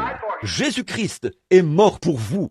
Vous pouvez être guéri maintenant même pour accomplir cette commission. Vous qui êtes malade ici ce matin, ou qui l'étiez, ou qui êtes venu ici dans cet état, pendant que cet esprit est sur vous, pendant que vous sentez l'Esprit de Dieu, on arrive à « Oh, je suis désolé, nous avons dépassé le temps prévu. » Vous tous qui êtes malades, qui étiez malades, quand vous êtes entrés ici, je veux que vous vous avanciez ici pour que je puisse accomplir ma commission. J'ai une obligation envers mon Seigneur. Et les affirmations que j'ai faites, qu'un ange divin est apparu à ma naissance, qu'il m'a commissionné à l'âge de 12 ans et m'a envoyé ici il y a quelques années. Et il a dit ces choses. Et ça, c'est incontestable. Dans le monde entier, les démons et les incrédules, les sceptiques et les agnostiques et les modernistes et les communistes et tout le reste ont contesté cela en déclarant leur manière de voir ces choses. Certains d'entre eux ont dit du spiritisme. Certains d'entre eux ont dit c'est l'œuvre des démons. Et l'autre a dit c'est de la télépathie mentale. Et chaque fois qu'ils se sont élevés contre ces choses, le Dieu Tout-Puissant s'est tenu devant moi et a vaincu cela. C'est vrai, présentez cela où vous voulez, dans le pays que vous voulez, dans chaque pays où je suis allé, chaque ville, ou presque, j'ai dû combattre cette chose-là. Ils disent, c'est de la télépathie mentale. Je disais, faites sortir tous ceux qui pensent que c'est de la télépathie mentale. Faites sortir tous ceux qui me connaissent d'une manière ou d'une autre. Amenez-moi le patient. Ils disent, c'est du spiritisme. Je dis, alors si moi, par le spiritisme, je gagne des âmes à Jésus-Christ et je vainc des démons, vous, que faites-vous avec ce que vous avez? Jugez-les par le fruit, a dit Jésus. C'est ainsi que vous les reconnaîtrez. Avez-vous déjà vu un spirit chasser des démons? Vous n'en verrez jamais. C'est vrai. J'ai dit, Jésus a dit, c'est à leurs fruits qu'ils les reconnaîtront. J'ai dit, au cours des quelques dernières années, par la grâce de Dieu, j'ai gagné 350 000 âmes à Christ. Vous, qu'avez-vous fait? Un homme est venu me voir ici et m'a dit qu'une certaine femme lui avait dit que j'étais un démon et que tout mon travail était fait par le démon. Ils se sont retirés de l'église ici et il y en a un groupe qui est parti avec eux, comme ça. J'ai dit, qu'avez-vous fait? Montrez-moi le fruit. Ces gens ont commencé là-bas et Dieu a déraciné cela. Il a dit, tout sarment que notre Père céleste n'a pas planté sera déraciné. Quand j'ai fait construire ce tabernacle au coin de la rue et que je me suis agenouillé ici sur un tas de datura et de roseaux qui étaient ici et ici derrière cette chaire ce matin, alors qu'ici c'était un étang, Dieu a dit, je le bénirai. Là, de faux prophètes se sont élevés. Ils ont dit, j'ai vu des automobiles entrer et sortir et j'ai vu les pierres se détacher les unes des autres. C'était il y a 20 ans. Et aujourd'hui, il est toujours là. Et il sera toujours là, parce qu'il était construit ici, en priant, avec larmes et beaucoup d'efforts. Et par la promesse de Dieu, il prévaudra. Sur cette pierre, je bâtirai mon église. Les portes du séjour des morts ne prévaudront point contre elle. Voilà. Oui, monsieur, ne prêtez pas attention à ce qu'ils disent. J'ai appris ma leçon quant à écouter des gens qui ne savent pas de quoi ils parlent. J'écoute une seule personne. C'est le Dieu Tout-Puissant. Jésus a dit, dès à présent, vous demandez en mon nom, demandez au Père en mon nom, et vous le recevrez. Je le crois. Une fois, à Arlington, au Texas, c'est ce que j'essayais de ne pas mentionner. Ça brûle dans mon cœur. Ils sont venus là, et je l'ai dans c'est dans mon petit carnet, cette chose. Ils ont dit que que le FBI était là pour me démasquer, que j'étais un démon. Et des ministres, un groupe d'entre eux là-bas, de quelque part au nord de Houston, là-bas. Je vais donner le nom de l'endroit dans un instant. Ils ont distribué une grande quantité de pamphlets et les faisaient circuler là-bas, comme ça, partout dans le bâtiment. Et on y disait que j'étais Simon le magicien, que je chassais les démons comme Simon le magicien. Je pratiquais la sorcellerie. Alors, ce soir-là, là-bas, il y avait eu quelques jeunes filles qui avaient été guéries. Elles sont venues me voir en pleurant et tout. Elles ont dit, eh bien, vous devriez... Elles ont dit qu'elles rentraient chez elles. Elles avaient peur. Elles ont dit, le FBI va venir vous chercher, frère Branham. Et cette jeune fille a retrouvé la raison quand vous avez eu cette vision à son sujet. Et elle a dit, j'ai mal agi. Peut-être que c'est moi qui ai causé les ennuis. J'ai dit, oh, vous avez peur. J'ai dit, vous avez vu Dieu le guérisseur, n'est-ce pas? J'ai dit, regardez-le comme un guerrier. Observez-le au combat. Voyez comme il est grand. Voyez combien Dieu est grand en tant que guerrier au combat. Ce soir-là, je suis sorti et j'ai dit, tous les associés ici, dans ma campagne, Monsieur Baxter, mon frère, et les deux jeunes filles qui ont été guéries, et ceux que ce ministre a dit aujourd'hui, faisaient partie des associés. Je veux que vous sortiez du bâtiment. Ils sont sortis du bâtiment. J'ai dit, bon, j'ai ici un bout de papier que le concierge du bâtiment est allé ramasser. Il en a ramassé des milliers qui étaient placés sur des voitures. Il a embauché de jeunes Mexicains pour aller les ramasser. J'ai dit, j'ai ici un petit papier ce soir qui dit que je suis Simon le magicien et que je serai démasqué par le FBI ici ce soir. J'ai dit, très bien, FBI, je suis sur l'estrade au nom du Seigneur Jésus-Christ. Montez sur l'estrade maintenant et démasquez-moi. J'ai dit, si je fais quoi que ce soit en dehors de la Bible du Dieu Tout-Puissant, venez ici et démasquez-moi. J'ai dit, où êtes-vous? Des milliers de personnes étaient assises là et tout le monde pleurait. J'ai dit, j'attends le FBI. D'après votre pamphlet ici, vous alliez me démasquer ce soir. À ce moment-là, j'ai attendu quelques minutes et j'ai senti cet esprit quelque part, là. J'ai dit, ce n'était pas le FBI. Je ne suis pas un criminel. J'ai dit, chaque fois qu'un agent du FBI est venu à une de mes réunions, il a été sauvé. Leur chef a été sauvé lors d'une de mes réunions, le capitaine Al-Farrar. J'ai dit, personne du FBI ne fait une chose comme ça. J'ai dit, ce dont il s'agit, ce sont deux prédicateurs rétrogrades. J'ai regardé et suspendu là-bas, il y avait une grande chose noire qui était suspendue au-dessus de l'auditoire. J'ai vu cela se déplacer en montant au deuxième balcon, comme ceci. J'ai dit, juste là, assis, l'un porte un complet blanc, l'autre porte un complet gris, et ils se sont penchés comme ça. J'ai dit, ne vous penchez pas, je pensais que vous alliez me démasquer, vous avez l'air de quelqu'un d'autre. J'ai dit, vous êtes deux prédicateurs rétrogrades, vous n'avez rien à faire avec ça. Et j'ai dit, maintenant, si je suis Simon le magicien et que je chasse les démons par la sorcellerie, comme vous dites que je le fais, et que vous êtes saint et juste en Dieu, descendez sur l'estrade. Si je suis Simon le magicien, je tomberai mort. Si vous êtes Simon, si vous êtes ceux qui ont tort, vous tomberez mort. Venez maintenant, nous allons voir qui a raison. C'est vrai, mettez-les au défi. Ils ont gardé la tête baissée. J'ai dit, ne penchez pas la tête comme ça. J'ai dit, maintenant les amis, vous voyez qui a raison et qui a tort. Ils ont peur. Et là, ils sont sortis de là-haut à toute vitesse. J'ai dit, oh, je vois qu'ils partent. Peut-être qu'ils descendent et viennent ici. Et là, ils sont sortis du bâtiment à toute vitesse, en descendant les marches. Je me suis tenu là et j'ai attendu. J'ai dit, maintenant, nous allons voir.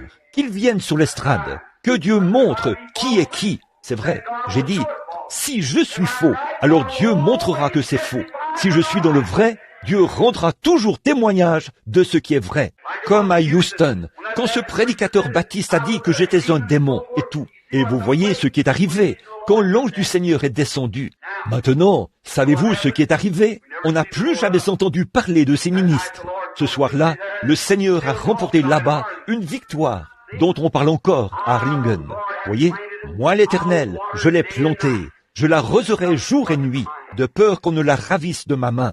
Avancez-vous les frères, pouvez-vous venir vous occuper du piano tout de suite? Que les malades, ou ceux qui sont malades, s'avancent rapidement autour de l'autel maintenant. Il ne nous reste qu'une dizaine de minutes, et nous allons vous libérer de toute puissance démoniaque qui est autour de vous, au nom du Seigneur Jésus. Je leur donne mon nom et mon autorité. J'essaie ceci parce que je crois que Dieu m'a mandaté à le faire. J'y crois. Si seulement je peux amener les gens à y croire. Alors, si ceci ne réussit pas, alors je crois que le Seigneur, j'ai une toison devant lui. Je recommencerai à utiliser les visions, juste 1, 2 ou 3, ou le nombre de personnes que je peux atteindre par soir. Vous avez assisté à mes réunions, chacun de vous. Vous n'avez jamais vu une seule fois où ce n'était pas parfait. Cela vous dira où est votre péché. C'est la seule chose que cela peut faire. La guérison vous appartient déjà.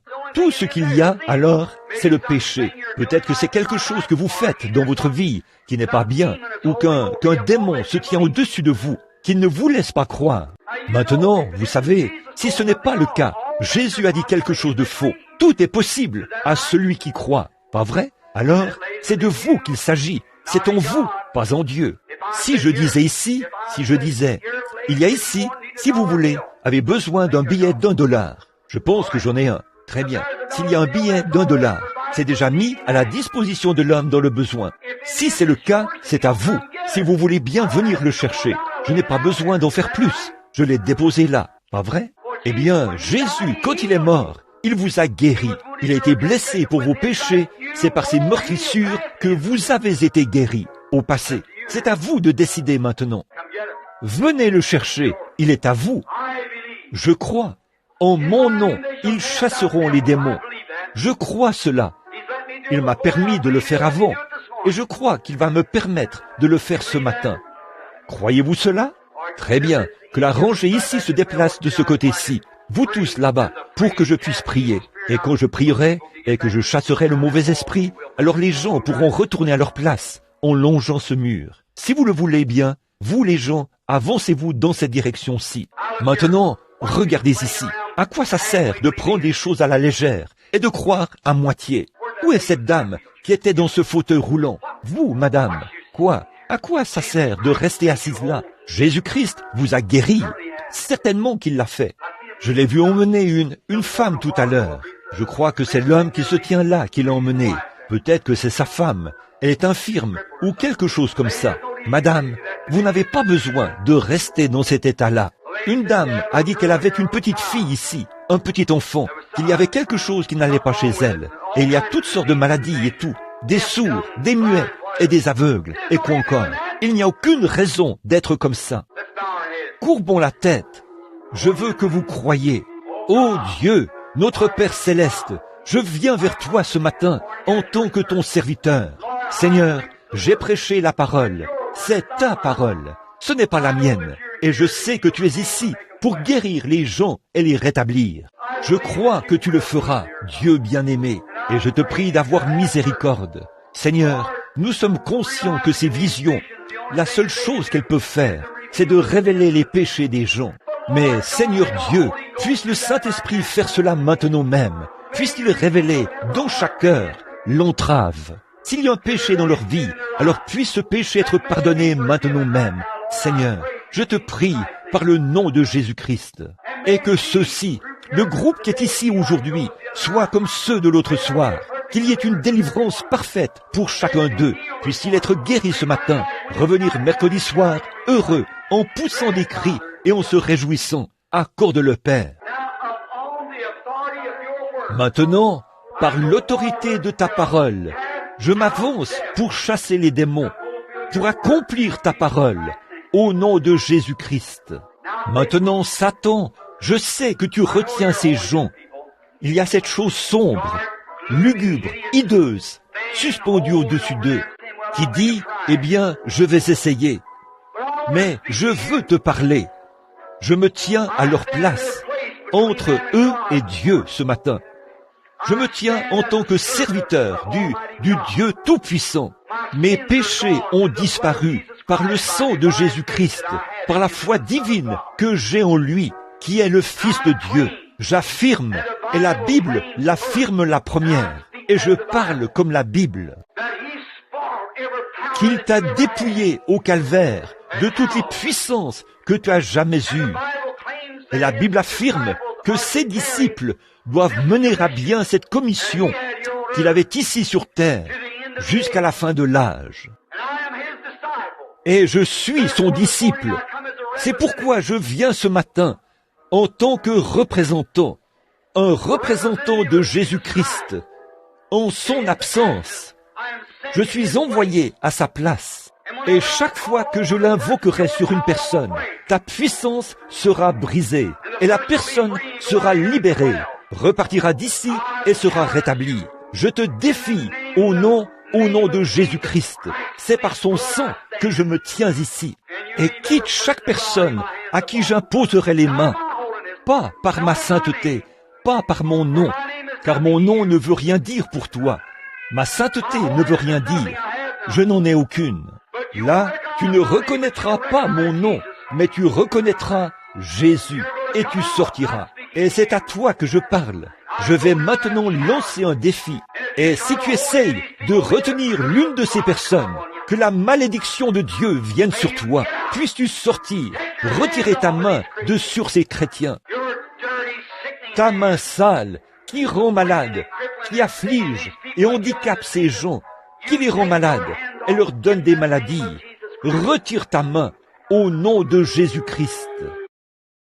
Nom de Jésus-Christ, le Fils de Dieu, je vous demande de vous lever au son nom, de rentrer à la maison en parfaite santé pour glorifier Dieu.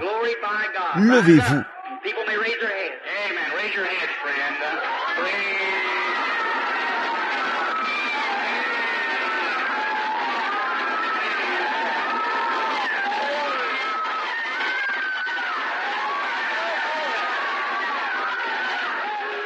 Les gens peuvent lever la tête. Dieu Tout-Puissant, auteur de la vie éternelle, donateur de tout bon don, envoie des bénédictions sur cet homme qui se tient ici, sachant que c'est la seule chance de sa vie de redevenir un homme normal. Avec ses hanches et ses membres dans cet état, il a marché avec ses béquilles. Il veut retourner chez lui pour témoigner de la gloire de Dieu. Il a roulé pendant de nombreux kilomètres pour arriver ici. Et Père, je prie que cette heure soit celle où il dira dans son cœur, si d'autres le peuvent, moi aussi je le peux. Et tu es mort pour moi, pour me libérer, tout comme tu l'as fait pour les autres. Accorde-le, Père. C'est pourquoi, toi, démon, qui as rendu son corps infirme, je viens te défier par la foi pour te confronter en duel. Je t'adjure par Jésus, le Fils de Dieu, sors de cet homme. Soyez respectueux partout. Il retient le frère. Maintenant, juste un instant, ce n'est aucun de ces... Ne soyez pas agités, mes amis. La présence du Seigneur est proche. Soyez aussi respectueux que possible, ici à l'intérieur comme à l'extérieur. Le pauvre homme est venu ici. Il ne marchera plus jamais sans béquille. Si Dieu ne l'aide pas maintenant, il est venu ici, il sera pire que jamais s'il n'est pas guéri. On devra probablement le sortir d'ici en le transportant s'il n'est pas guéri. En effet, Satan, s'il peut trouver assez de puissance pour le briser, il le brisera carrément s'il le peut. Alors maintenant, soit Satan va le briser, soit Dieu va le délivrer et le rétablir parfaitement. Maintenant, vous tous, combien ici croient que Dieu m'a envoyé pour libérer cet homme ce soir par son Fils Jésus-Christ? Très bien. Maintenant, soyez vraiment respectueux. Gardez la tête inclinée. Croyez-le de tout votre cœur, monsieur. Vous croyez que vous allez prendre ces vieilles béquilles, les jeter dans la voiture et rentrer chez vous. Puis vous les porterez sur votre épaule demain en vous promenant dans les rues de votre ville, témoignant pour Dieu. Vous n'avez pas la vie qu'il vous reste, frère. Donnez-la à la gloire de Dieu. Vous allez le servir. Vous allez le servir. Vous y avez pensé dernièrement, de toute façon, n'est-ce pas? Vous avez pensé avoir une marche plus rapprochée. L'autre jour, vous avez dit, si seulement Dieu me guérissait, je marcherais plus près de lui. C'est vrai, vous l'avez dit. Et puis, autre chose, quand vous étiez, je vois que vous étiez dans une automobile dernièrement, et que vous discutiez de ces choses avec quelqu'un. Il y avait un homme assis à l'avant, alors que vous étiez assis à l'arrière. Est-ce vrai? Vous descendiez une route, vous passiez par-dessus une petite butte, vous tourniez à droite pendant que vous en discutiez. Est-ce la vérité? Je ne lis pas dans vos pensées, monsieur. C'est Dieu maintenant. Et maintenant, vous commencez à ressentir ce de quoi je parle. C'est maintenant le moment de votre délivrance. Dieu Tout-Puissant, pendant que la puissance de ta présence est ici, qu'elle se tient ici pour délivrer cet homme. Ô Dieu éternel, auteur de la vie, envoie tes bénédictions sur lui, alors que je le bénis au nom de ton Fils. Accorde-le, Seigneur, par Jésus-Christ. Toi, démon, qui as rendu cet homme infirme, mon frère, il a fait sa confession. Ses secrets ont été divulgués. Il est ici maintenant pour marcher. Tu ne peux plus le retenir. Il veut glorifier Dieu. Je viens te lancer un défi au nom de Jésus-Christ, par un don de guérison qui m'a été conféré par un ange. Je t'adjure, par Jésus, le Fils de Dieu, sors de lui. Voilà, il part. Gardez la tête inclinée, partout.